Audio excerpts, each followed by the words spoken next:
મહેસાણા જિલ્લાના બહુચરાજી ખાતે આવેલ બહુચર માતાજીના મંદિરે ચૈત્ર મહિનાની પૂનમના દિવસે માતાજીના પ્રાગટ્ય દિવસ નિમિત્તે મહામેળો યોજાય છે, જેમાં લાખો શ્રદ્ધાળુઓ ઉમટી પડ્યા હતા। તેમજ રાત્રે માતાજીના મંદિરથી પાલખી યાત્રા પોલીસ દ્વારા ગાર્ડ ઓફ ઓનર અપાયા બાદ નીકળી હતી। જે પાલખી યાત્રા માતાજીના મુખ્ય મંદિર સંખલપુર ગામે પહોંચી હતી, ત્યારે સમગ્ર ગામની અંદર પરિભ્રમણ કરીને પાલખી યાત્રા બહુચરાજી ખાતે આવેલ નિજ મંદિર પરત ફરી હતી, જેમાં લાખો શ્રદ્ધાળુઓ જોડાયા હતા અને જય બહુચરના નાદથી વાતાવરણ ભક્તિમય બની ગયું હતું।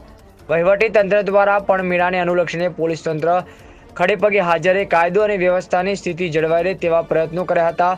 તેમજ મેડિકલ કેમ્પ પણ બનાવવામાં આવ્યો હતો, જેથી કરીને કોઈ પણ અઘટિત ઘટના બને તો તાત્કાલિક અસરથી સારવાર મળી રહે। તેમજ રાત્રિ દરમિયાન આવતા સંઘો માટે પણ ઠેર ઠેર સેવા કેમ્પોનું આયોજન કરવામાં આવ્યું હતું।